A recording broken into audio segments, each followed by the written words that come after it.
दोस्तों, आज की कहानी है प्यार में धोखा। एक लड़की की सच्ची कहानी है। दोस्तों, सच्चा प्यार इससे साबित नहीं होता कि आप कितने लंबे समय से साथ हैं। सच्चा प्यार तब पता चलता है जब परिस्थितियाँ खराब चल रही हो और फिर भी आप एक दूसरे के साथ रहे, एक दूसरे को सपोर्ट करें और जिंदगी में साथ आगे बढ़े। ऐसे ही बिन्नी और प्रतीक की ये कहानी।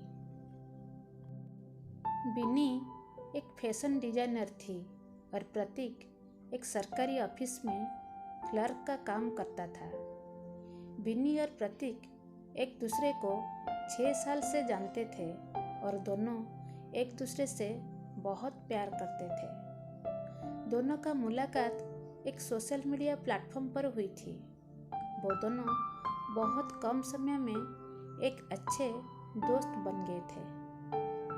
प्रतीक अपने हर एक बात बिन्नी से शेयर किया करता था। वो बात घर का हो या ऑफिस का हो, दोनों अपना सुख दुख एक दूसरे से शेयर करते थे। ऐसे ही बात करते करते कब दोनों को एक दूसरे से प्यार हो गया पता ही नहीं चला। बिन्नी अपनी जिंदगी में एक ऐसा लाइफ पार्टनर ढूंढ रही थी जो बहुत प्यार करने वाला हो, जो उसे समझे, उसकी भावनाओं को सम्मान करे।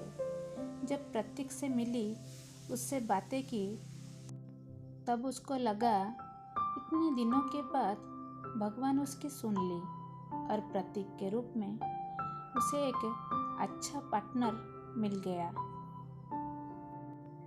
वो बहुत खुश थी और ऐसे ही एक दिन बिन्नी अपनी दिल की बात प्रतीक से बोल दी कि वो उसको कितना प्यार करती है। बिन्नी के मुंह से ये सुनकर प्रतीक बहुत खुश हुआ और ऐसे ही 6 साल कहाँ बीत गया पता ही नहीं चला। और इन 6 सालों में दोनों की जिंदगी में बहुत कुछ बदल गया था। उनके रिलेशन को लगभग 6 साल हो गए थे और अब बिन्नी प्रतीक से शादी करना चाहती थी। पिछले महीने प्रतीक का प्रमोशन हुआ था, तो इसी कारण उसे दूसरे शहर में शिफ्ट होना पड़ा था। जाने से पहले बिन्नी प्रतीक से मिलना चाहती थी, लेकिन वो दोनों मिल नहीं पाए। बिन्नी बहुत उदास थी कि अब वो दोनों मिल नहीं पाएंगे, लेकिन बिन्नी ने प्रतीक को कभी मना नहीं किया जाने से। वो चाहती थी प्रतीक अपनी कैरियर में आगे बढ़े और यही सोचकर उसने खुशी खुशी प्रतीक को जाने दिया था। वो दोनों एक दूसरे को रोज फोन करते थे और घंटे बातें करते थे। बिन्नी उससे उसके नए काम, नई जगह के बारे में पूछती रहती कि सब कैसा है उधर, वो समय पर खाना खाता है ना, काम में ध्यान लगता है ना। बिन्नी उससे उसका सब कुछ पूछती थी। ऐसे ही 6 साल अच्छे से बीत गए थे, लेकिन फिर कुछ ऐसा होने लगा कि बिन्नी बहुत परेशान रहने लगी।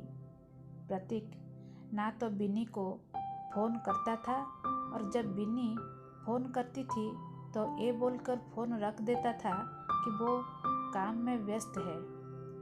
बिन्नी को समझ नहीं आ रहा था कि प्रतीक ऐसा क्यों कर रहा है। भले कितना भी काम हो, 5 मिनट तो मुझसे बात कर ही सकता है। 1 महीने ऐसे ही चला गया। फिर बिन्नी थक कर प्रतीक को फ़ोन करना छोड़ दी और प्रतीक तो अब उसे खुद से फ़ोन करना ही नहीं था। कुछ दिन ऐसे ही बीत गए तो बिन्नी ने खुद फ़ोन किया प्रतीक को। उसने फ़ोन नहीं उठाया। बिन्नी ने उसे 4-5 बार फ़ोन किया, फिर भी उसने फ़ोन नहीं उठाया और ना ही उसने बाद में खुद बिन्नी को फ़ोन किया।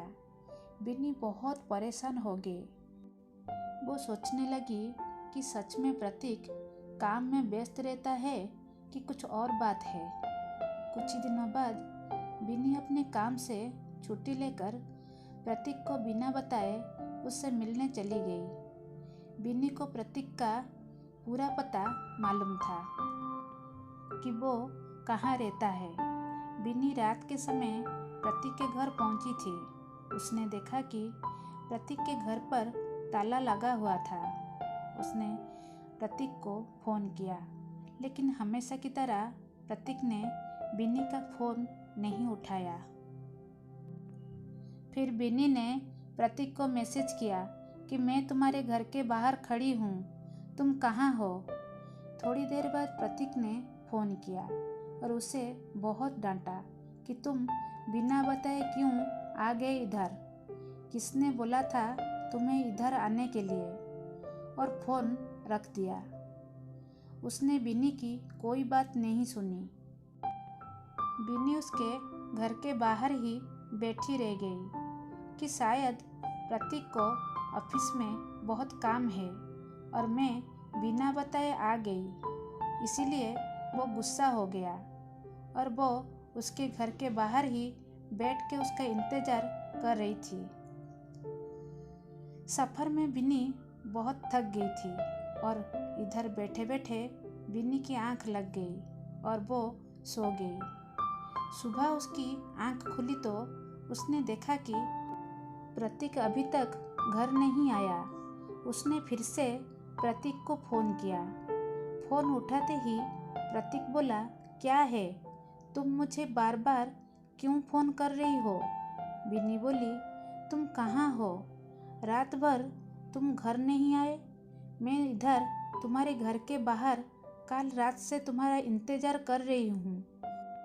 प्रतीक गुस्से में बोला, तुम चली जाओ, मैं नहीं आ सकता। ये सुनकर बिन्नी की आंखों में आंसू आ गए। बिन्नी बोली, क्यों कर रही हो ऐसे, मेरी क्या गलती है, ये तो बताओ। प्रतीक बोला, तुम जाओ, मुझे तुमसे कोई बात नहीं करनी। मेरा दिमाग खराब मत करो बेमतलब की बात करके। और फिर फ़ोन रख दिया। बिन्नी बहुत रोने लगी।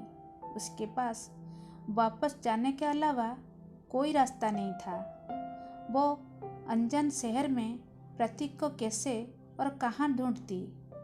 फिर उसने सोचा कि प्रतीक के पड़ोसियों से एक बार पूछ ले कि प्रतीक यहीं रहता है, ना कि कहीं और शिफ्ट हो गया है। उसने पूछा तो उसे पता चला कि पिछले 1 महीने से प्रतीक यहाँ रहता ही नहीं है। ये सुनकर उसे और बुरा लगा कि प्रतीक ने उसे कुछ नहीं बताया था कि वो कहीं और शिफ्ट हो गया है। उसने पूछा तो उसे पता चला कि पिछले 1 महीने से प्रतीक यहाँ रहता ही नहीं है। ये सुनकर उसे और बुरा लगा कि प्रतीक ने उसे कुछ नहीं बताया था कि वो कहीं और शिफ्ट हो गया है। पहले नहीं बताया था, ठीक है, लेकिन अब जब मैं यहाँ आ गई हूँ फिर भी उसने कुछ नहीं बताया और ना ही मिलने आया। वो वहाँ से अपने घर लौट गई। वो बहुत बेचैन हो रही थी। प्रतीक ऐसा क्यों कर रहा है। वो प्रतीक को फ़ोन और मैसेज करती थी, लेकिन वो ना तो फ़ोन उठाता और ना ही मैसेज का रिप्लाई करता था। कुछ 15 दिनों के बाद प्रतीक का फ़ोन आया। बिन्नी अपने ऑफिस में थी। उसने तुरंत फ़ोन उठाया और ऑफिस से बाहर निकली बात करने के लिए। वो पूछने लगी कि प्रतीक, तुम्हें क्या हो गया है, तुम मेरे साथ ऐसा क्यों कर रहे हो। मुझसे कोई गलती हुई है तो मुझे बताओ, लेकिन मुझे ऐसे इग्नोर मत करो, मुझसे बात करो। उधर से प्रतीक बोला, अब प्लीज़ तुम मुझे भूल जाओ, मैं किसी और से प्यार करता हूँ और उसी से शादी करने वाला हूँ और पिछले 1 महीने से उसके साथ ही रहता हूँ, इसीलिए तुमसे मिलने नहीं आया था उस दिन। हो सके तो मुझे माफ़ कर देना। I am sorry. और मुझे कोई कॉल मैसेज नहीं करना, मैं अपना फ़ोन नंबर भी बदल रहा हूँ। इतना बोलकर प्रतीक ने फ़ोन रख दिया। बिन्नी ये सब सुनकर तो मानो जैसे उसके पैरों के नीचे से ज़मीन ही निकल गई। उसका दिल बहुत ही तेज़ी से धड़कने लगा। वो रोने लगी और सोचने लगी कि कैसे 6 साल का रिलेशन ऐसे कोई एक झटके में तोड़ सकता है। वह उसी वक्त ऑफिस से घर चली गई। वो बहुत रोई और फिर प्रतीक को फ़ोन करने लगी। प्रतीक ऐसा नहीं कर सकता, वो मुझे छोड़कर नहीं जा सकता। क्या गलती थी हमारी, बस चाहत थी तुम्हें अपना बनाने की। एक तो मौका दिया तो होता बजा में छोड़ के जाने की।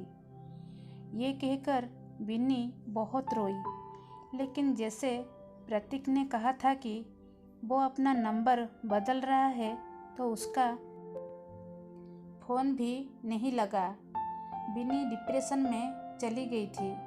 वो 15 दिनों तक ऑफिस नहीं गई। उस रोज़ ऑफिस से फ़ोन आते थे। आखिर में उसके बॉस ने उसे बोल दिया कि ऐसे ही कुछ दिन और चलता तो उसे अपनी नौकरी खोनी पड़ेगी। फिर कुछ दिनों के बाद बिन्नी ऑफिस जाने लगी, लेकिन काम में उसका ध्यान नहीं रहता था। 7 महीने हो गए उस बात को। अब बिन्नी धीरे धीरे संभल रही थी। प्रतीक ने फिर कभी बिन्नी को फ़ोन नहीं किया, ना बिन्नी ने फिर कभी उसे फ़ोन किया। दोस्तों, वैसे तो हर कोई प्यार करता है, लेकिन एक सच्चे प्यार की अहमियत वो ही जानता है जिसने प्यार तो किया मगर उसे उसका प्यार नहीं मिला। दोस्तों, किसी के लिए मोहब्बत टाइम पास होती है और किसके लिए ज़िंदगी से बढ़कर। अगर अब उससे मोहब्बत करना है तो उसे ताउम्र निभाना भी, वरना क्या पता आपका हाल भी ऐसा हो जाए, ना ही जी सकोगे और ना ही मर सकोगे। अंत में बस इतना कहना है, जब साथ नहीं देना होता तो क्यों लोग प्यार में नाता जोड़ते हैं। साथ जीने और मरने की कसम खाकर बीच राह में धोखा देकर छोड़ देते हैं। दोस्तों, जो लोगों को समझते हैं वो लोग कभी दर्द का वजह नहीं बनते। दोस्तों, आशा करती हूँ आपको ये कहानी पसंद आई होगी। कहानी पसंद आई तो चैनल को लाइक कीजिए, शेयर कीजिए। चैनल पर नए हो तो चैनल को सब्सक्राइब कीजिए, ताकि जब भी मैं नई कहानी अपलोड करूँ उसकी नोटिफिकेशन आपको पहले मिल जाए। धन्यवाद।